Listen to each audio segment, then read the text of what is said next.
मिथिला का सबसे विश्वसनीय न्यूज नेटवर्क का यह खास प्रोग्राम हम बात करेंगे बिहार सरकार की जातीय आधारित गणना जो अभी हुई और इस पर लगातार राजनीतिक रणनीति होती है वो छिड़ गई है। बयानबाजी लगातार सामने आ रही है और लोग ये भी प्रयास कर रहे हैं कि अब राजभवन का मार्च करेंगे कई राजनीतिक दल हैं, लेकिन विवाद वहाँ घिरा कि यादव और पासवान के बीच में स्पेशली ये विवाद छिड़ा हुआ है।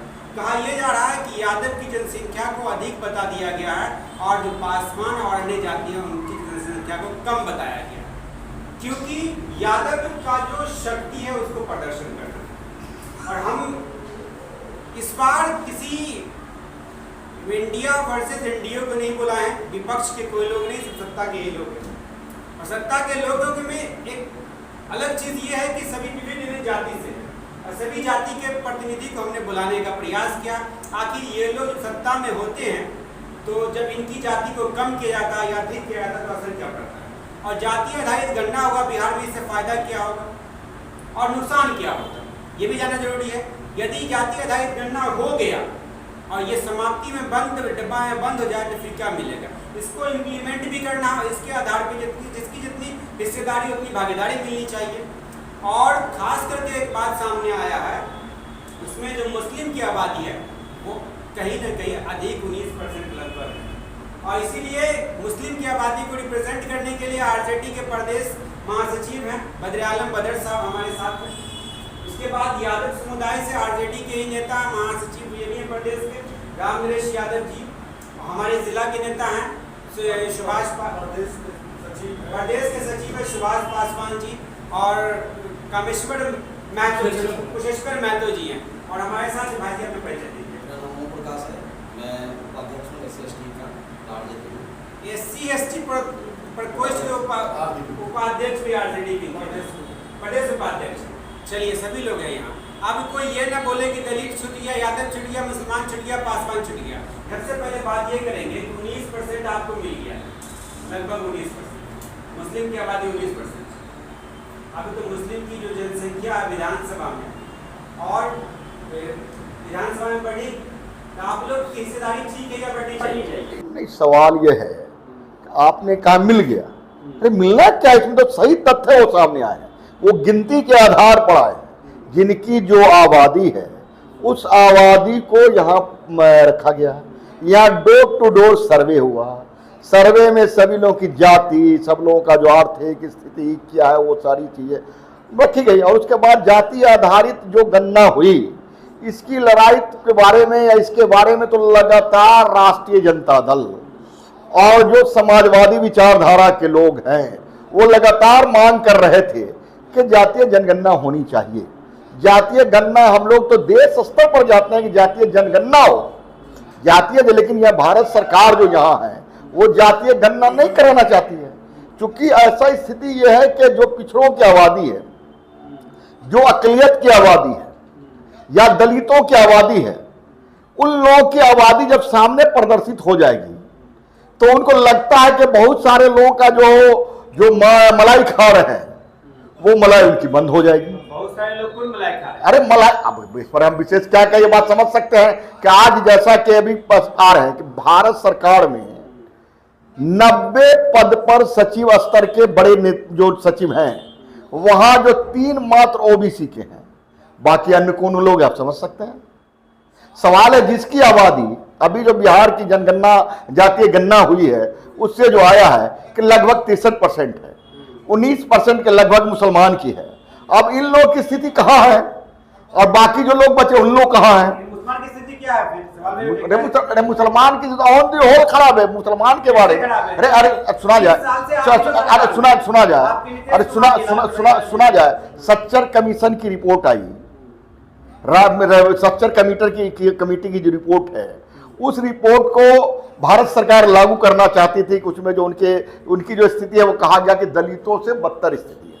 मुसलमानों की जो स्थिति है, देश स्तर पर जो एक सच्चर कमेटी बनी थी, सच्चर कमीशन बना था राजेंद्र सिंह सच्चर, उन्हें अरंगनाथ मिश्रा कमेटी की रिपोर्ट जो आई थी उसमें मुसलमानों का सोशियो इकोनॉमिक सर्वे जो किया गया उसकी जो स्थिति को लाया गया तो बताया गया कि इनकी स्थिति दलितों से भी बदतर है। बिहार में क्या है? बिहार में सुना जाए, वही बता रहे हैं। सवाल है कि गंगा हिमालय से निकलती है। भारत सरकार से जो योजनाएं बनती हैं और भारत सरकार की योजनाओं में अल्पसंख्यकों के लिए, मुसलमानों के लिए कितना बजट अलॉटमेंट होता है या क्या होना चाहिए, आप बजटीय प्रोविजन करते नहीं हैं, तो वहां पर उसका विकास किस स्तर पर होगा, क्या होगा? एक बिहार में हम जहां तक समझते हैं कि बाकी अन्य राज्यों की अपेक्षा अक़लियतों की स्थिति यहां बेहतर है, चाहे वो प्रतिनिधित्व में, काम में, अन्य प्रकार की, ये जो उसका प्रॉपर जितना मिलना चाहिए वो तो हक मिला नहीं है, इसमें कोई दो मत नहीं। लेकिन फिर भी अन्य राज्य जो हैं देश के अंदर, उस राज्यों में बिहार का में मुसलमानों की स्थिति अन्य राज्यों से अच्छी है। एक और लगातार प्रयास हो रहा है कि मुसलमानों की स्थिति कैसे बेहतर से बेहतर की जाए, अल्पसंख्यकों की स्थिति बेहतर की जाए, इस पर वर्कआउट हो रहे हैं, काम हो रहे हैं।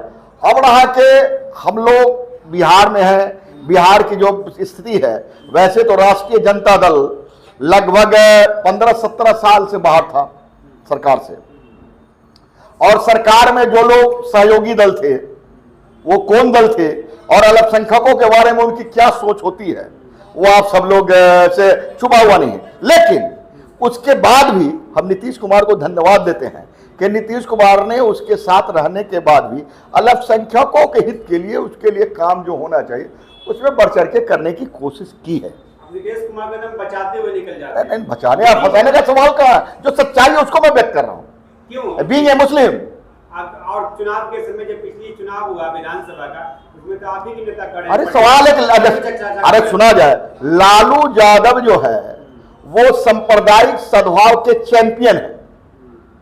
लालू यादव का इतिहास रहा है, राष्ट्रीय जनता दल का इतिहास रहा है कि किसी भी परिस्थिति में भारतीय जनता पार्टी से हाथ नहीं मिलाया, आरएसएस से हाथ नहीं मिलाया, आरएसएस की गोद में नहीं जाए, बल्कि उसके सामने आंख से आंख मिलाकर बात किया और अल्पसंख्यकों की जो वाजिब बात है उसको बोलने का काम किया। इस बात को अल्पसंख्यक भी स्वीकार करते हैं और अल्पसंख्यक पूरी तरह से लालू यादव के साथ जुड़े हुए भी है। ठीक है, राम नरेश यादव जी, ये बताइए, यादव की संख्या को अधिक बता दिए, अब कई चिराग पासवान नाराज बैठे हुए हैं, बोलते हैं कि ये तो एकदम गलत बात कर दी है, आप लोग पासवान की जनसंख्या को छिपा दिए हैं, ये सब कैसे चलेगा? सब नहीं चलने वाला है ना।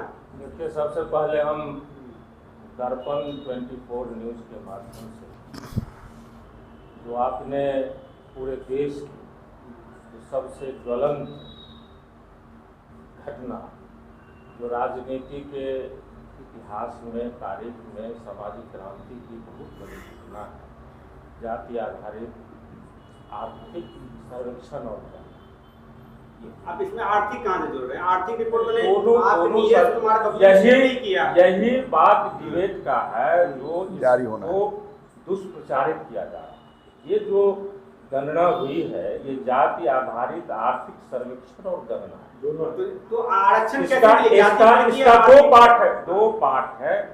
एक पार्ट अभी गणना का रिपोर्ट आया है, आर्थिक सर्वेक्षण अभी आना बाकी। अच्छा, अब ये आपको जो समाजवादी विचारधारा है, आप जाएंगे तो डॉक्टर राम मनोहर लोहिया जो समाजवादी विचारधारा के बहुत बड़े चिंतक थे, उन्होंने 3 जननीति के बारे में पूरा प्रचार और प्रसार किया। एक थी उनकी जाति नीति, भाषा नीति और दाम नीति। जाति नीति में जो वर्ग उपेक्षित है, जो समाज के मुख्य धारा से वंचित है, जिसके लिए भारतीय संविधान में भी आर्टिकल 15 के माध्यम से व्यवस्था की गई है कि उसको विशेष अवसर मिले। तो लोहिया जी के द्वारा भी कहा गया जो नहीं, जो उसको विशेष अवसर मिलना चाहिए।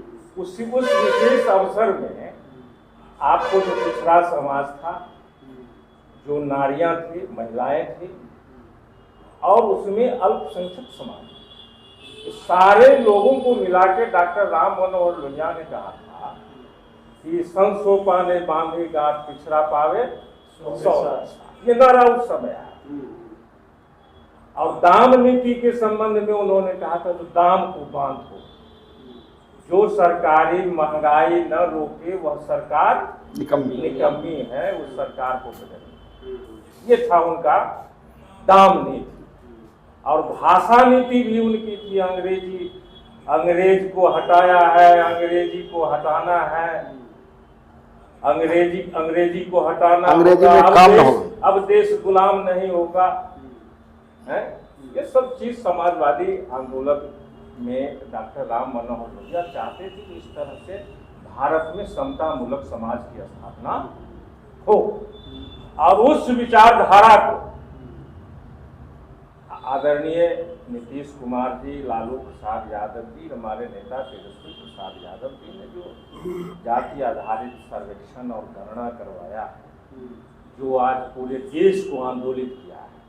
आज पूरे देश में हर राज्य चाहता है कि यहाँ जनगणना आर्थिक सर्वेक्षण हो, क्योंकि जब तक आप अपने शरीर को एक्सरे करके नहीं देखते जो कहाँ पर दाग है, कहाँ धब्बा है, तब तक आप बीमारी का डायग्नोसिस नहीं कर सकते। जब तक आप आर्थिक रूप से हर एक जाति की गणना नहीं करेंगे, तब तक पता नहीं लगेगा। जो सुबह में दोनार चौक पर खड़ा होने वाला हजारों की भीड़ रहती है, दोनार चौक चले जाइए, बेला चौक पर हजारों की भीड़, लोहिया चौक पर हजारों की भीड़। किस समुदाय, खोंचा लगाने वाले किस समुदाय, तब तक पता नहीं लगेगा जब तक आप इस तरह का सर्वे नहीं। सवाल ये लेकिन सवाल जो आज विशेषाधिकार प्राप्त वर्ग है, वह वर्ग नहीं चाहता, वह इसको दूसरे ढंग से इस को दुष्प्रचारित कर रहा है। जो ओबीसी समाज है, उस समाज के लोगों को भी वो भड़का रहा है। हर एक जात के बारे में कह रहा है कि उसके यादव के बारे में कहा जो इसकी गणना में अधिक संख्या। मेरा सवाल वही है कि लेकिन जो 1931 में जो गणना है जाति आधारित, उस गणना में उड़ीसा, बंगाल, बिहार, झारखंड चारों राज्य जब संयुक्त था, उस समय भी यादव की आबादी 12%। 1931 का 21 का रिपोर्ट है, जो रिपोर्ट आपके सामने है। राज्य का बंटवारा हुआ। अब यादव का अधिक संख्या बिहार में रहा। बिहार की गणना तो पहली बार हो रही है। इससे पहले जितनी गणना है, जो जात जहाँ गया वहाँ अधिक संख्या में कोई रह गया, कोई झारखंड में रह गया, कोई उड़ीसा में रह गया, कोई बंगाल में रह गया। लेकिन बिहार के संदर्भ में इसको बताना जो इसकी संख्या कम हो गई, इसकी संख्या बढ़ गई। बिहार की गणना तो पहली बार हुई है। 1931 में तो जो संयुक्त बिहार था उसकी गणना का रिपोर्ट। इसीलिए ये जो वर्ग है विशेषाधिकार, जो भारतीय जनता पार्टी जो नहीं चाहती है, जो दलित समाज, पिछड़ा समाज, वो मुख्य धारा में आ रही है। मोदी जी खुद भी पिछड़ा समाज से आते हैं, बोलते हैं। अब मोदी जी किस तरह के पिछड़ा समाज है हम लोगों को नहीं मालूम है। अब 1 नंबर पिछड़ा है कि 2 नंबर पिछड़ा है, अपने आप को वोट के लिए पिछड़ा साबित कर रहे हैं। लेकिन मोदी जी का जितना 9 वर्षों का जो उनका कार्यकाल है, उस कार्यकाल में अगर वो पिछड़ा है तो पिछड़ा समाज के लिए उन्होंने किसी भी तरह की कोई जन कल्याणकारी सवाल मेरा ये बताइए, पासवान लोगों को कम क्यों देखा? नाराज है चिराग पासवान जी, पासवान के बड़े नेता हैं। ये लोग चुनाव आपका सवाल, इस सवाल का हमने पहले ही जवाब दिया। ये जो जनसंख्या का रिपोर्ट है वो 4 राज्य को मिला के है। ये और ये लोग जो लोग भारतीय जनता पार्टी में तनखैया पर काम कर रहे हैं, वैसे लोग इसको दुष्प्रचारित कर रहे हैं। और जो लोग दुष्प्रचारित कर रहे हैं वो लोग अपने जो उनके आका हैं नरेंद्र मोदी हैं, केंद्र की सरकार है, हमारे नेता तेजस्वी यादव जी ने भी कहा कि केंद्र सरकार फिर से इस तरह की गणना करवा के आर्थिक सर्वेक्षण करवा दे। चलिए, बहुत अच्छी बात। ये सुभाष पासवान जी, आप लोग की संख्या, चिराग पासवान जी बड़े नेता हैं, मुख्यमंत्री के दावेदार रह चुके हैं, हो सकता है फिर एनडीए के मुख्यमंत्री के दावेदार न बनाते। इतने बड़े नेता हैं, वो बोल रहे हैं कि पासवान की संख्या को कम बता दिया गया। आपको तकलीफ नहीं होती है कि आपकी संख्या को कम बताया जाएगा, वोट बैंक कम हो जाएगा, आपका सरकार सत्ता में कैसे आइएगा आप लोग? हमारे चिराग जी जो कह रहे हैं, सबसे पहले तो मैं चैनल को धन्यवाद देता हूं कि आपने मुझे आमंत्रित किया, इसके लिए बहुत बहुत धन्यवाद। चिराग पासवान जी बता रहे हैं, वो अपने जगह पर पूरे देश का सर्वे बता रहे हैं कि वो, और अभी बिहार की सर्वे जनगणना है, बिहार का सर्वेक्षण हुआ है, उस आधार पर हमारा जो संख्या है, मैं समझता हूं कि दम सही ये गणना हुई है। और हमारा जो जाति है भारत के हर कोने में, राजस्थान से लेकर सारे जगहों पर हम लोग की आबादी है, और कुल आबादी के हिसाब से जब आएगा उस समय हम इसका जवाब दे पाएंगे। हाँ। विरोध करने लगे आपके पार्टी के नहीं, हम बिहार के सर्वेक्षण पर संतुष्ट हैं।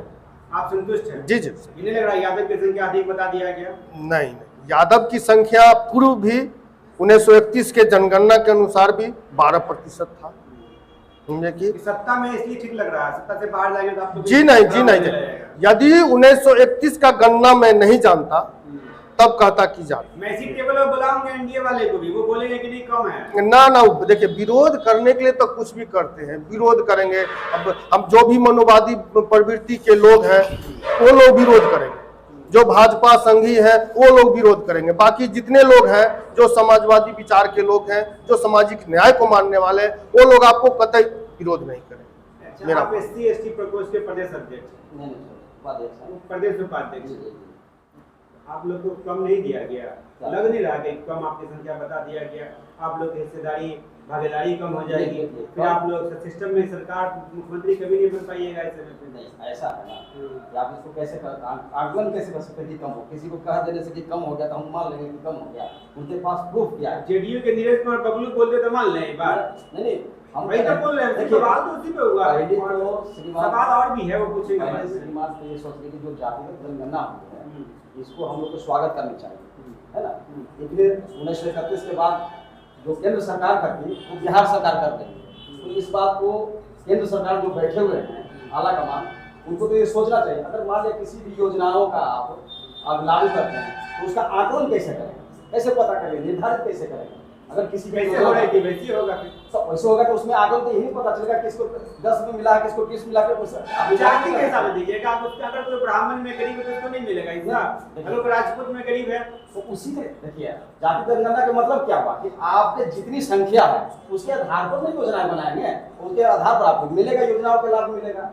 अब ये नींद अब खुली जाकर के, जब लालू जी रह चुके, नीतीश जी रह चुके। देखिए ये चीज तो लालू जी ने बहुत पहले ही कहा था, ये चीज लागू करने के बहुत पहले से चल रहा था, लेकिन इस बात को केंद्र सरकार जो है इस पर ध्यान नहीं दे रहे थे। और क्या मजबूरी आई कि अपने पैसे से करवाना पड़ा? क्या मजबूरी आ गई? लगे मजे के सरकार के चक्कर में कि वो करवाएंगे? मजबूरी क्या आ गई? मजबूरी कुछ नहीं आ गई, चुनाव था सर, ऐसा नहीं है कि चुनाव सब सर पर था। लोग तो बोले कुछ खिसक रही है, ऐसा नहीं है, कुछ नहीं है। देख लीजिए हम लोग की जो अभी पिछले साल की सत्ता में जो हम लोग आए हैं तो हम लोग सेकंड ही आए हैं, जिसमें कोई सेकंड पार्टी रहे हैं, तो आप भी जानते हैं। आप लोग सबसे बड़ी पार्टी आप हैं बिहार में। हाँ, सबसे बड़ी पार्टी तो आप जान ही रहे हैं इस बारे में।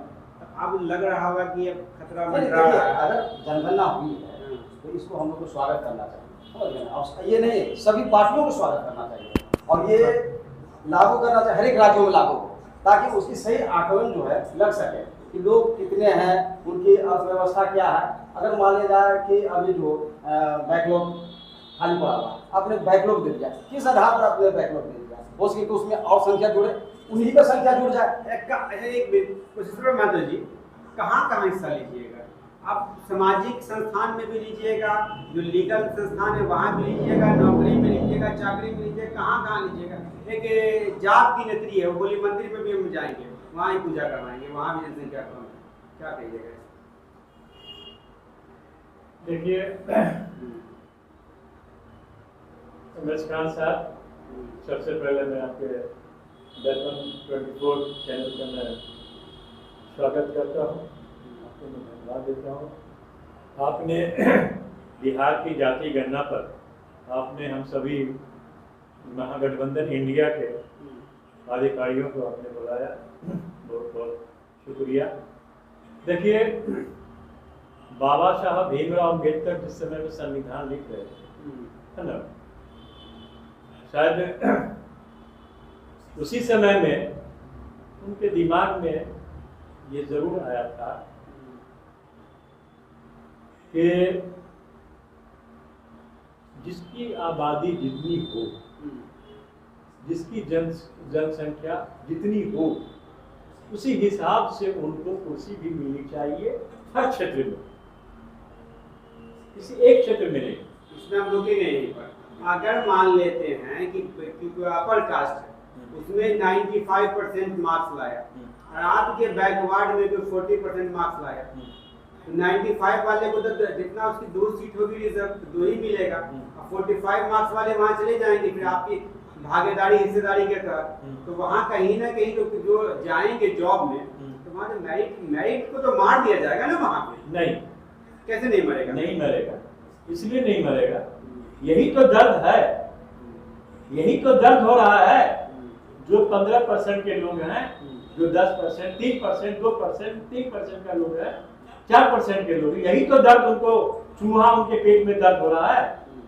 ये आरक्षण के वर्ग के लोग सदियों से सताए हुए लोग हैं।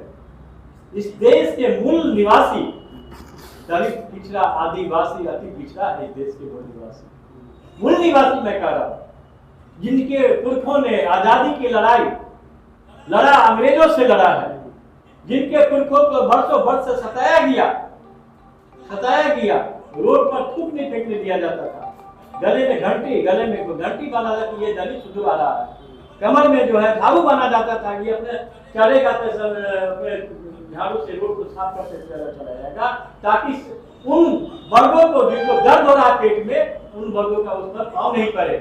इसकी लड़ाई बाबा साहब भीमराव अम्बेडकर ने लड़ा, और इसमें हमारे पुरखों ने भी लड़ा। पेरियार साहब लड़े,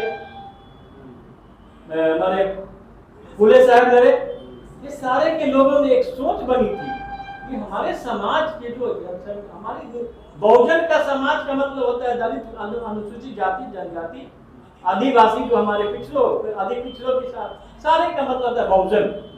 उसमें इन लोगों को जगह मिलनी चाहिए। भूख आबादी मेरी, राज तुम्हारी, इस तरह का व्यवस्था था आजादी से पहले भी। मुगलों के टाइम में भी वही लोग सब कुछ लिया करते थे। जो इस देश के मूल निवासी नहीं है, वो लोग कौन निवासी? आप लोग सारे लोग, वो लोग क्या है? वो लोग आर से आए हुए हैं, वो लोग मिस्र से आए हुए हैं, जिसको इजिप्टियन बोलते हैं, वो लोग मिस्र से आए हुए हैं, सिंधु घाटी की सभ्यता के उस पार से आए हुए हैं। वो जब आए वहां से आर्य से, वो बोला आर्यन मैं हूं, हम अनार्य है, जो इस भारत के मूल निवासी है। हमारे लिए इसलिए बाबा साहब आरक्षण देने का प्रावधान किया संविधान में। ये सदियों से सताए हुए लोग हैं, 90%, 87% के लोग सदियों से सताए हुए, उनकी आबादी मेरिट उनके पास नहीं है। मैं दावा के साथ कहता हूँ कि आगे कोई मेरिट नहीं 15% के हाई कोर्ट, सुप्रीम कोर्ट में कौन बैठा हुआ है? इसलिए फिर मैं कह रहा हूँ MS साहब कि वही लोग बैठे हुए जिनके बाप दादा ने उस कुर्सी पर, आपको याद होगा जब अंग्रेजों की सरकार शासन थी, तो इन वर्गों के लोगों को जज की नियुक्ति पर बंद कर दिया, नियुक्ति करना इसलिए बंद कर दिया कि ये जाति देख करके जो है फैसला देते थे।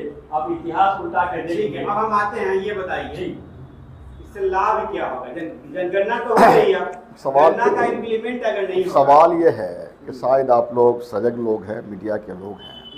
अभी माननीय मुख्यमंत्री का आया था कि अभी सत्र जो चलेगा, उस सत्र में ये जो रिपोर्ट आई उसको रखा जाएगा, और उसका ये पहला फेज। दूसरा फेज ये है इसमें कि सोशियो इकोनॉमिक सर्वे जो है वो उसको भी रखा जाना, वो भी आगे। सोशियो इकोनॉमिक, ये जातीय जनगणना करने के पीछे सोशियो इकोनॉमिक सर्वे उसको भी सामने लाना है। सोशियो इकोनॉमिक सर्वे में है कि जो विभिन्न प्रकार की जातियां हैं, उनकी आर्थिक स्थिति या उसकी जो आरक्षण में उसकी भागीदारी, सत्ता में भागीदारी, कितनी भागीदारी है, ये बात सामने आनी चाहिए। क्योंकि ऐसा है, सही कहा मेरे मित्र रामनेल जी ने, कि आदमी का जब एक्सरे किया जाता है तो सारी स्थिति की स्पष्ट हो जाती है। सीटी स्कैन कल कराते हैं, जब आदमी की ज़्यादा तबीयत खराब होती है तो सीटी स्कैन कराते हैं कहाँ पर क्या प्रॉब्लम है, उस प्रॉब्लम्स को देखा जाए। तो जिनकी सत्ता में भागीदारी नहीं हो पाई है, सेवा में भागीदारी नहीं हो पाई है, जिनका अपग्रेड नहीं हुआ है, उनके लिए बजटीय प्रावधान किया जाएगा। किस आधार पर, जातीय या आर्थिक? अरे जातीय आधार पर किन जातियों का मान ले कि वो मान ले कम पिछड़े हुए हैं, कुछ जातियों का विकास नहीं हुआ है, उनके लिए अलग से बजट बनाया जाएगा। बजट बना करके उसको मजबूत किया जाएगा, सुदृढ़ किया जाएगा। असल ये स्थिति इसलिए लोग घबराए हुए हैं, भारतीय जनता पार्टी, आरएसएस के लोग और आरएसएस के मखौटा बने हुए पिछड़ी जाति के जो लोग हैं, जो भाजपा के एजेंट के रूप में काम करते हैं, आरएसएस के एजेंट के रूप में काम करते हैं, वो लोग इस बातों से लोगों को दिग्भ्रमित करना चाहते हैं कि चूंकि पिछड़े दलितों, अल्पसंख्यकों और जो लोग हैं उनका जो विकास की जो एक मान के रूपरेखा तय की जा रही है या उसका विकास होना, और बिहार ने उसमें बढ़ चढ़ के हिस्सा लिया है और बिहार का इतिहास रहा है कि बिहार पूरे देश को राजनीतिक दिशा दिखाने का काम करता है। और आज वही स्थिति है कि जातीय गणना जो हुई है बिहार में, आज इसका पूरा देश मान ले इसको करने के लिए बाध्य है और करना पड़ेगा। देशी का भारत सरकार को भी जातीय गणना जनगणना करानी पड़ेगी। और यह बात तय है कि आने वाला जो लोकसभा 24 का जो चुनाव है उसमें निश्चित रूप से नरेंद्र मोदी को हम लोग सत्ता से बाहर करेंगे। ये तो करा नहीं पाएंगे, हम लोग सत्ता में आएंगे और जातीय जनगणना करेंगे। और जातीय जनगणना करने के बाद उसमें जिन लोगों की जितनी आबादी है, जिन लोगों का विकास नहीं हुआ है, जिन लोगों का आरक्षण में उनको लाभ नहीं मिला है, उसको लाभ दिलाने का काम करेगा। एक बात आपको जानकारी होनी चाहिए, आपने प्रश्न किया कि इससे पहले 2011 में जातीय जनगणना करने का राष्ट्रीय जनता दल ने और जो समाजवादी विचारधारा के लोगों ने है वो जो है यूपीए की सरकार में लाने का काम किया था। जातीय जनगणना कराई भी गई, लेकिन जातीय जनगणना होने के बाद 2014 में जो सरकार बदल गई, अरे वो सर ने उसको नहीं प्रकाशित किया, वो तो प्रकाशित नहीं किया, वही सरकार का काम है। क्योंकि ये सरकार नहीं चाहती है कि जो जिसका वाजिब अधिकार मिल जाए, जो जिसका ड्यू है उसको मिल जाए, वो चाहता है उसका ड्यू हम किसी तरह से अपने जो पॉकेट में रखे रहे, हम अपना उसका लाभ उठाते रहे। तो इसलिए उन्होंने सार्वजनिक करने का काम नहीं किया।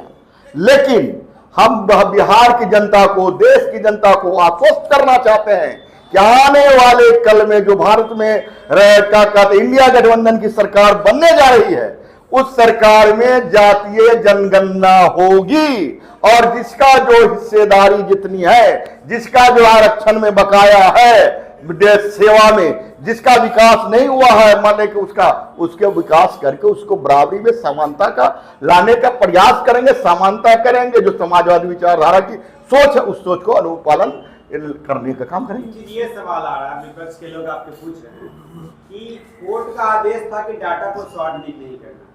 ऐसा कहीं नहीं था, ऐसा कहीं नहीं, ऐसा कहीं नहीं। अगर किसी ने कहा, सुप्रीम कोर्ट में अभी भी लोग गए थे, सुप्रीम कोर्ट ने बाजाबते किसी प्रकार का रोक नहीं लगाया, प्रकाशन पर भी रोक नहीं लगाया, समझा। लेकिन वो मान कहने के लिए कुछ कहने अब कह रहे हैं। वो पर्सन क्या खड़ा करे, उपेंद्र कुशवाहा जी हम लोग के मित्र हैं, उपेंद्र कुशवाहा जी पर्सन खराब किए कि गड़बड़ है, तो आज उसमें क्या क्या कि हमारे गठबंधन के नीरज कुमार जी जो हैं, जनता दल यू के प्रवक्ता हैं, विधान परिषद के सदस्य, उन्होंने उनका पूरा मान ले कि ये दे दिया कि आपका मान ले कि कितना नंबर है, कहाँ घर है, कितना कोड है, कितना क्या है, आपके परिवार में कितने लोग हैं। तो वो कहा कि इनको कहाँ से मिल गया। अरे भाई हमारे गांव में सर्वे होगा, बगल में आपका घर है, सबको पता नहीं चलेगा आपका कितना कोड, आपके गांव में कितना पता है, आपके बगल के लोग हमने पता कर लिया। तो वो कहता है कि आप वो चीज आप कैसे उपलब्ध आपको हो गया। अरे यार क्या भाई भी ये सब समझ नहीं, बचकाना बात करना है। अरे सवाल है, अगर हमारे गाँव में, हमारे मोहल्ले में जातीय गणना हो रही है, तो मान ले के बगल में जो आएगा तो उसके घर पर कितना नंबर उसका लिखा हुआ है, सबके ऊपर लिखा रहता है ना भाई, लिखा रहता कि नहीं लिखा रहता? लिखा था। वहां उसके घर में क्या बाल बच्चा उसको नहीं जानेंगे हम क्या, या क्या करता उसको नहीं जानेंगे हम, बगल के पड़ोसी तो जानेंगे ना। तो हमको पता है, इसलिए पता है। तो ये कह रहे हैं कि उनको अलग से कैसे मिल गया, आप सरकार में था इसलिए मिल गया, इसका मतलब है कि सब आप लोग की प्राइवेसी बता रहे हैं। अरे भाई इसमें प्राइवेसी बताने की कहा हो सकता है, अब प्राइवेसी का मामला कहा है। आपने जो प्रश्न किया कि हमारे यहाँ लोग नहीं आए गन्ना के लिए, तो आपको ये बताया कि आपके यहाँ भी गन्ना के लिए गए थे, आप झूठ बोल रहे हैं। सच्चाई ये है।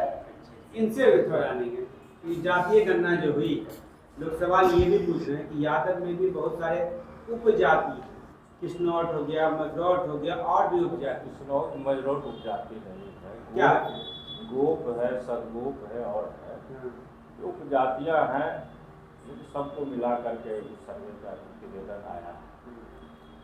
हम इस पर बहुत क्रिया प्रतिक्रिया नहीं, आपको सबसे पहले हमने दे दिया कि ये सर्वे 1931 से लोग इसको कम कर रहे हैं, तुलनात्मक कर रहे हैं। तो एक 1931 की गणना जिस समय में बिहार, झारखंड, बंगाल, उड़ीसा सब एक साथ था, उस समय का, उस समय भी 12%, आज भी है। तो अब लोग तरह तरह की बात बोल रहे हैं, उसका बहुत महत्व नहीं है। और ये लोग नहीं चाहते जो समाज का पिछड़ा तबका है, समाज के मुद्दे। आज 75 साल आजादी के बीत जाने के बाद आज इस गणना से ये चीज पता लगेगा कि किस समुदाय का लोग कितनी संख्या में नौकरी में, किस समुदाय के लोग भूमिहीन है, किस समुदाय के अधिक से अधिक लोग सर पर छाया नहीं है, कौन दैनिक मजदूरी करते हैं, किसके कौन भूमिहीन है। अगर इस तरह का रिपोर्ट सर्वे आएगा, उसके मुताबिक सरकार, जो अभी बिहार में सरकार है, इंडिया गठबंधन की सरकार है, तो सरकार प्रतिबद्ध है जो हम इसके आधार पर जन कल्याणकारी योजनाओं को बनाएंगे। हम आपको एक रिपोर्ट आपको हम बता रहे हैं जो लोकसभा में प्रतिवेदन दिया गया है। अच्छा, लोकसभा किसने दिया? सरकार के द्वारा जो प्रतिवेदन बिहार सरकार के द्वारा। बिहार नहीं, केंद्र भारत सरकार। इस देश में सेंट्रल यूनिवर्सिटी की संख्या है 45।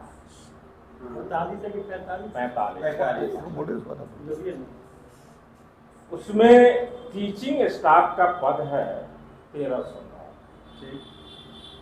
जनरल कैटेगरी के 67%, एससी के मात्र 11% और एसटी के मात्र 5% और ओबीसी 10%। समझ गया? नॉन टीचिंग में, नॉन टीचिंग में टोटल पद है आपको 20,191, जिसमें जनरल लोग हैं 14,145 जो 70%, एससी के हैं 1998 केवल 9%, शेड्यूल ट्राइब है 1141 केवल 5.6%, ओबीसी है 2526 केवल 12.5%, प्रोफेसर का पद है 1341 central university, central. General 1146 professor है जो 85% संख्या है, एससी केवल 96 है 7%, एसटी 2% है और ओबीसी 4.5%। ये संख्या केंद्रीय विश्वविद्यालय में आजादी के 75 साल है। आप बताइए आप इस विषमता को कैसे समाप्त करें? बीसी का भी होगा उसमें। जिस आधार पे आप बात कर रहे हैं तो केंद्र का मामला हो गया, वाइस चांसलर का भी है। या आप केंद्र के पूरे, हम बिहार भारत का हम ना, लेकिन हमारी गणना बिहार हम सुनिए, एसोसिएट प्रोफेसर 2817, जनरल कैटेगरी का 2304 81%, schedule caste 234 8%, ST 5%, OBC 6.5%, assistant professor 8,940 कुल पर, जनरल 5,284 59%, 59%, एससी 1094 12%, एसटी 534 6%, आप ये बताइए, एक और बीसी 45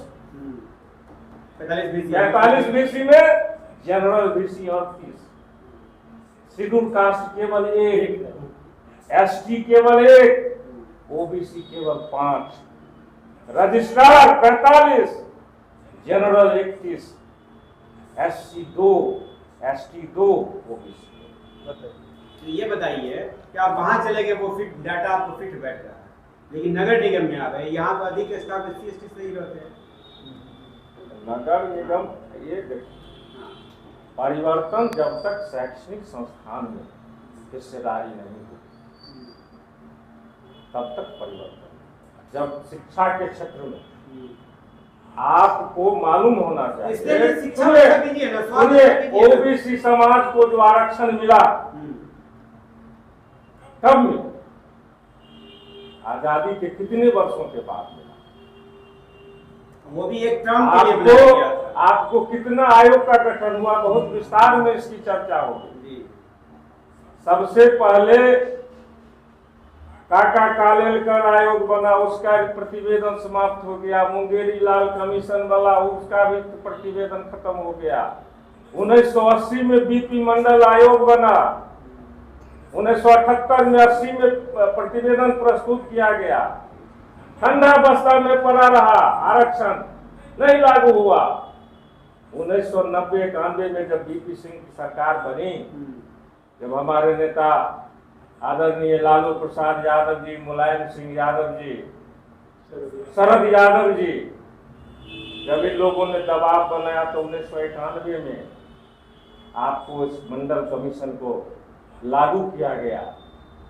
और इस छटपटाहट में भारतीय जनता पार्टी के लोग उस समय धर्म के नाम पर, राम मंदिर बनाने के नाम पर कमंडल रथ लेके पूरे देश में सोमनाथ और उस रथ को हमारे नेता आदरणीय लालू प्रसाद यादव ने रोका था। ये रथ किसके विरोध में था? ये रथ उसी के विरोध में था जो बीपी सिंह की सरकार ने क्यों मंडल आयोग की अनुशंसा को लागू किया। 91 में लागू होता है, लेकिन क्रियान्वित कब होता है? 2007 में मात्र 9% दिया गया, एक मुश्त भी नहीं मिला। 2007 में केंद्रीय सेवा और केंद्रीय शिक्षण संस्थानों में 9%, 8 में 9%, 2010 में 27% मिला। मात्र 13 वर्षों से पिछड़ा समाज को भारतीय सेवा में आरक्षण है। और 13 वर्ष में आरक्षण में छटपटाहट हो गया विशेषाधिकार प्राप्त वर्ग। और आप याद कर लीजिए, हिंदुस्तान की यह पहली घटना है जो 72 घंटे में EWS आरक्षण आया था बिना आयोग का गठन किए हुआ। तो फिर पिछड़ा समाज को आरक्षण लेने में कितना वर्ष लगा, लेकिन जो विशेषाधिकार प्राप्त वर्ग हैं उनको सिर्फ 72 आपको लग रहा आक्रोश है, कुछ भरा हुआ दिल में, तो क्या वो जो आरक्षण EWS है वो तो इतनी भागीदारी उतनी नहीं है, क्या वो छीनिएगा? बिना आयोग के गठन का हुआ, ये मलाल रहेगा। जो आपने सर्वे नहीं किया, आपने कोई आयोग का गठन नहीं किया है। 10% आबादी को 10% आरक्षण दिया गया, यही तो कलई खुल रहा है। आज जो रिपोर्ट आया है, इस रिपोर्ट में वही कलई है। 15% आर जो संख्या है उसमें 5-6-7% अल्पसंख्यक समाज के जो उच्च वर्ग है वो है। इससे ये बताइए हमको, जो जातीय गणना हो, जातिवाद नहीं फैलेगा, लोगों में जातीय पाति का असर ज्यादा नहीं आएगा। जात को तोड़ दीजिए, जाति गणना राष्ट्रपति सुनिए, राष्ट्रपति का हो या चपरासी का संतान, अंबानी का बेटा हो या गरीब का संतान, सबकी शिक्षा एक समान। हम लोग नहीं चाहते आप शिक्षा को एक समान। जब तक शिक्षा समान नहीं होगा तब तक इस देश से आप असमानता को नहीं मिटा सकते हैं। जब समता मूलक समाज की स्थापना होगी तब बाबा साहब अम्बेडकर का जो संविधान में अनुच्छेद 15 है उसके मुताबिक विशेष अधिकार आपको देना पड़ेगा। एक चीज इनसे पूछ लेते हैं, SC/ST समुदाय से आते हैं, ये बताइए, जातीय गणना हो गया, जाति का डाटा जारी हो गया, तो आप लोग को ये नहीं लगता है कि जिस जाति के अधिक संख्या है वो कहीं ना कहीं यदि है तो आप पर ढोल जमाएंगे वहाँ, ऐसा तो होगा ना? अभी जो हो रहा है उसके बारे में पहले बात है। अभी जो इन्होंने डाटा बताया है, डाटा आज के लिए नहीं, वर्षों तक रहेगा, उसी को खत्म तो करना पड़ेगा। इसी डाटा को खत्म करने के लिए जो कॉलेजियम सिस्टम ला रहा है उसी को हटाने के लिए कि कोई पढ़ के जाएगा, हमारी संख्या जिस तरह का है उसी आधार पर नाम बांटे हैं, उसी आधार पर किसी चीज को। पहले लोग को मालूम होता है कि हम इतना प्रतिशत है, अब मालूम हो गया कि हमने, अब मालूम हो गया हम गरीब हैं, हम अमीर हैं, आपको हम दबाएंगे फिर। बिहार में जो अभी जातिगत जनगणना हुई है वो नई क्रांति राजनीति में भी लाना, और इसका आपका चैनल का नाम दर्पण है, और सभी लोगों के पास दर्पण की तरह झलक जाएगा क्या वस्तु स्थिति है। पहले वस्तु स्थिति लोगों को नहीं पता है, हमारे लोग जो समाज में है तो कम पढ़े लिखे चाहे उनकी जानकारी नहीं हो, लेकिन इस स्तर पर जाति जनगणना के स्तर पर ये होगा कि हम कितने हैं और हमें कितनी भागीदारी मिलनी चाहिए, हमें उस योजनाओं को लाभ कैसे मिलेगा वो सरकार तय करेगी।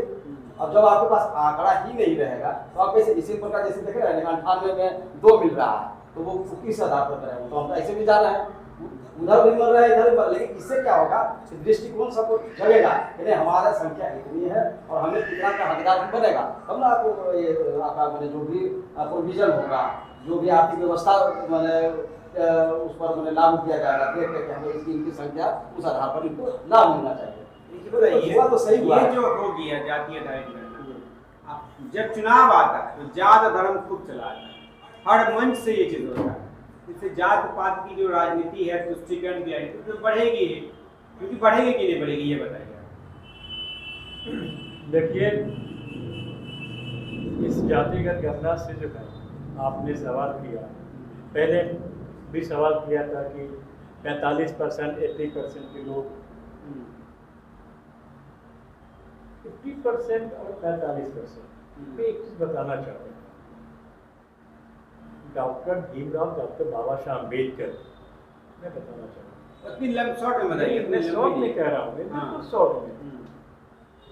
तो किसी बड़े बाप लॉयड लॉर्ड के घर के बेटे नहीं थे, बड़े बाप के बेटे नहीं थे, एक अंग्रेज के यहाँ सूबेदार मेजर का काम उनका पिताजी करते थे उस जमाने में, है ना, सुब्बाराव साहब। तो उनकी शिक्षा एक स्कूल से लेकर के और भारत के किसी भी विश्वविद्यालय कॉलेज में उनको सर ढंग से बैठने की व्यवस्था नहीं दी गई। फिर भी पढ़ ली है, सुन लीजिए, यही मैं कह रहा हूँ, यही मैं कह रहा हूँ, उनको बैठने तक नहीं दिया, पानी पीने तक के लिए नहीं, उनको बर्तन नहीं दिया जाता था उनको छूने के लिए। लेकिन वो बाबा साहब ने, वो उनके ईश्वर ने उनको किसी चीज का पूजा नहीं करते थे, वो निराकार थे, वो है ना, निरंकारी थे, सिर्फ ईश्वर गौर को मानते थे। और उन्होंने इस देश के भारतीय मूल के निवासी बन करके पूरे वर्ल्ड को एक दीपक की तरह आईना दिखाने का काम किया, है ना। तो उस समय जाति की गणना कहाँ थी? नहीं, जातिवाद थी ना, जातिवाद नहीं, जातिवाद थी, इसके बाद से उनको बाहर में बैठाया जाता था, बोरा पर भी नहीं, नीचे में जमीन पर, और पानी भी नहीं पीने दिया जाता था। लेकिन उनमें एक ललक थी, वो मेरिट था, मैं इसीलिए कह रहा हूँ, इसलिए वो दलित का बेटा था ना, पूरी एक समाज, एक दलित अनुसूचित जाति के वर्ग के लोग थे, एक महान जाति के बेटा के परिवार में जन्म लिए थे, तो उनको भी प्रचारित किया गया। लेकिन आपने कहा 45% के लोग, आरक्षण की बात मैं बता रहा हूँ, 45% के लोग और 80% के लोग, 80% के लोग के बाप दादा हर कुर्सी पर बैठे हुए, उनके पुरखों हर कुर्सी को अपनाएंगे, इसीलिए उनको 100 में 80% आता था।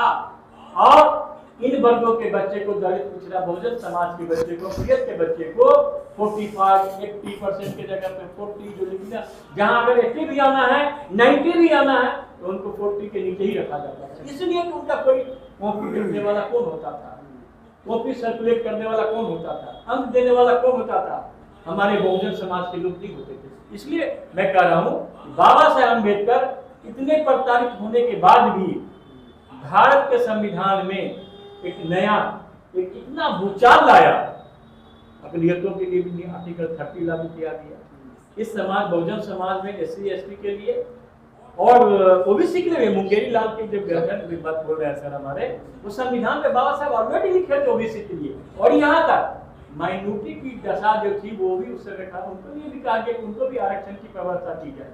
लेकिन अब उन्होंने जब संविधान समर्पित कर रहे थे 1950 में कहा कि मैं तो दिन रात 24 घंटा में 18 घंटा लिख करके इस संविधान को मैं भारत के संविधान लोगों के हाथ में समर्पित कर रहा हूँ, लेकिन इनके मानने वाले अगर जिस चीज को जो मैंने लिखा हूँ, अगर इनके मानने वाले अगर सही होंगे तो हमारा संविधान बहुत अच्छा होगा। अगर इनके मानने वाले एग्जीक्यूट करने वाले अगर खराब दूसरे दिमाग के होंगे तो हमारा इतना अच्छा संविधान बिल्कुल खराब रहेगा, ठंडा बस्ता पड़ा रहेगा। और इसी का नतीजा हुआ कि 90-91 के दशक में ओबीसी आरक्षण की दिया गया और हमारे बाबा साहब अम्बेडकर भारत मूल के नाते कोलंबिया यूनिवर्सिटी से उन्होंने बीओसी जानते हैं, उनके बारे में जानते हैं। बीओसी भारत का पहला व्यक्ति है जिन्होंने डॉक्टरी ऑफ साइंस, पहला व्यक्ति है दलित का बेटा। इस समाज में भारत में इतने वर्ग के लोग रहते हुए अपने आप को सो कॉल्ड करते थे कि हम ब्राह्मण हैं, हम बुनियाद, हम क्षत्रिय हैं। उस परिवार से, उस समाज से नहीं कोई बना DOC, director of science university से। ये बताइए। और एक बात कर रहा हूँ, दूसरा हमारा दूसरा जो है वहाँ कोई आरक्षण नहीं था कोलंबिया यूनिवर्सिटी में, मेरिट था उनके पास में। और दूसरा हमारा भारत के पूर्व राष्ट्रपति, आज के इतिहास में भी कह रहा हूँ, आज तक के डेट में भारत के पूर्व राष्ट्रपति डॉक्टर के नारायण, जो भी शेड्यूल कास्ट से आते थे, साउथ से, जात के बाईपासी थे, उन्होंने क्या बीओसी किया। ये दो व्यक्ति के अलावा इस देश में कोई सवर्ण जाति के लोग बता दे कि हमारे समाज से, चाहे ब्राह्मण हो, क्षत्रिय हो, बुनियाद जाति से हो, बता दे कि हाँ कोई है डीओसी, डॉक्टर ऑफ साइंस, तो मैं उनकी जिंदगी भर जूता का पॉलिश करूंगा। एक सवाल बताइए। मेरिट का पूजा हमेशा होनी चाहिए। एक बात बताइए। और जात के आधार पर आपने कहा, आप कह रहे थे, कुछ कह रहे थे हमको कि जाति गणना से जातिवाद फैलेगा, नहीं फैलेगा। जाति जोड़ो, समाज जात तोड़ो, समाज जोड़ो। यहाँ बात होती है जात तोड़ो, समाज जोड़ो। जिस समाज में जिसकी भागीदारी कितनी होगी उतनी आप उसको दीजिए। आज के विकेट में हमारा दूसरा समुदाय से, मैं भी एससी से गया था ना, हमारा भी 19 लगभग 20 क्या कहता है 20 पॉइंट है मेरा पासी समाज का जो सर्वे आया है, 19% समथिंग है।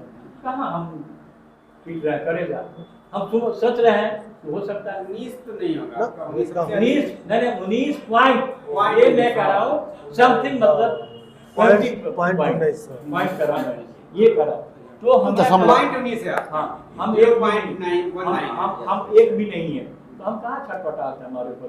हम भी जानते हैं कि जब सर्वे हुआ तो मेरे घर पर, जिस दिन जब सर्वे हुआ तो मेरे घर पर तो जाते समुदाय के लोग गए थे, औरंगाबाद के टीचर मेरे यहाँ सर्वे करने। हाँ बिल्कुल, एक शुरू में भी गया। ये बताइए सुभाष पासवान जी कि जातीय गणना तो हो गई, अब इसका इम्प्लीमेंटेशन होगा, लागू होगा उससे, लेकिन ये बताइए शॉर्टकट में एक शब्द बताइए इससे लाभ होगा कि फायदा, खास करके आपकी जाति को, क्योंकि आपके जाति के जो नेता हैं चिराग पासवान जी, उनको बहुत दिक्कत हो रही है कि इससे लाभ नहीं होगा पासवान को, लाभ होगा नुकसान, लाभ होगा या नुकसान होगा? पासवान ही जाति नहीं, कोई ऐसी जाति नहीं है। दिक्कत आप ही के नेता को, उनको व्यक्तिगत जो भी ठेकेदार नहीं है, लेकिन जो लोग जाके कमंडल में अपना शरण ले चुके हैं उनको दिक्कत, वो भी कमंडल में जाके बैठे उनको परिवार आयोग गठन करना चाहिए। इससे जो हमारे पासवान की बात करते हैं, मैं दावा सुभाष भाई मैं बीच में कर रहा हूँ, पासवान की बात करते हैं, वो बता रहे कि उनके पिता से लेकर के अब वो अपने अभी तक 3 पासवानों का अपने परिवार के अलावा इसको एमएलए की बनाने का काम किया। बता दे वो, बता दो चिराग पासवान, हम दावा के साथ कहते हैं कि बता दे रामविलास पासवान भी नहीं करके गए, एक भी एमपी नहीं बनाया गैर अपने परिवार के अलावा। टिकट तो दिए थे, किसी को नहीं दिया। मुजफ्फरपुर से टिकट दिए थे, शुभंकर सिंह है उनके भाई को दिए थे।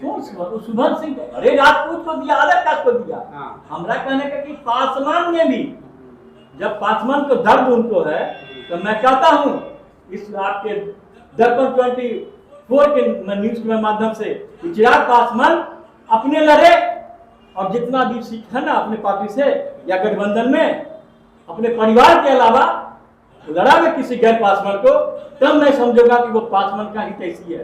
तो दलित के नाम पे ठगता है, माँ की माँ लड़ेगी, चचेरा भाई लड़ रहा है, क्या कहता है कि समस्तीपुर लोकसभा से प्रिंस रामचंद्र पासवान का बेटा, वहाँ चाचा पासवान पारस लड़ रहा है, अभी माँ की बात हो रही है।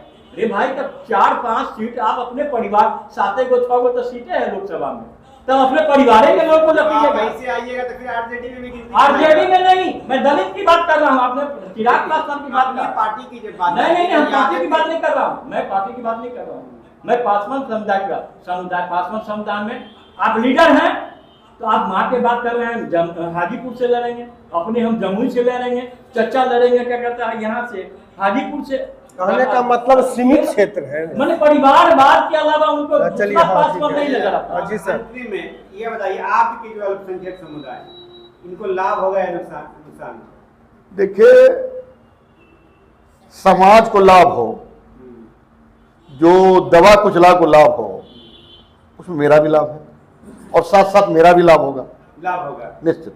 यादव समुदाय की बात करते हैं, आप पर ज्यादा आपत्ति सबको, खास करके जो विपक्ष के लीडर हैं कि यादव की संख्या अधिक बन गई, तो आपको अधिक खुशी है या नॉर्मल खुशी है? तो भड़काया जा रहा है, गुमराह किया जा रहा है, और इससे समतामूलक जो समाज स्थापना की संकल्पना डॉक्टर राम मनोहर लोहिया ने की थी, हमारे डॉक्टर भीमराव अम्बेडकर ने जो संवैधानिक प्रावधान किया, हमारे नेता आदरणीय लालू प्रसाद यादव, नीतीश कुमार जी, तेजस्वी यादव जी ने जो बिहार में पूरे देश में नजीर कायम किया, अगर इस की रिपोर्ट को लागू किया जाए और आर्थिक सर्वे के साथ समतामूलक समाज की स्थापना में बहुत बड़ा यह अवदान साबित होगा। और मैं इतना ही कहूँगा दिनकर जी के शब्दों में, शांति नहीं होगी जब तक सुखभाग नर का सम होगा, ना ही किसी को अधिक और ना ही किसी को कम। आप लोग जब पढ़ते हैं ना, कभी जरा डर लगने लगता है, बवाल हो जाता है हमेशा। चलिए, जो भी वो तो 4-5 दिन के बाद लोगों को समझ में आता है। ये बताइए, आप SC/ST के प्रकोष्ठ के प्रदेश उपाध्यक्ष भी हैं, आपकी जो है जनसंख्या है आपके समुदाय में, उसको इन 2 शब्दों में बताइए, क्योंकि अंतिम कड़ी में हम क्लोज अप करने जा रहे हैं। ये लाभ पहले से अधिक होगा या पहले जितना मिल रहा था उतना ही होगा? सामने आंकड़ा ये बता दिया ना, लाभ तो होगा ही होगा, हाँ। कम तो नहीं होगा। हाँ। हमारे कितनी है, सेकंड पे हम लोग हैं, हाँ। है ना? और जो इन्होंने लिस्ट, हमारे बड़े भाई ने लिस्ट बताया, उस हिसाब से तो हमें लाभ ही होगा ना, और हमें नहीं, पूरे हमारे समाज को लाभ होगा। इंक्लूड पूरा हम ये नहीं कहते कि मुझे ही लाभ होगा, बहुजनों को लाभ। 20% लोग हैं, लगभग उनको भी फायदा होगा।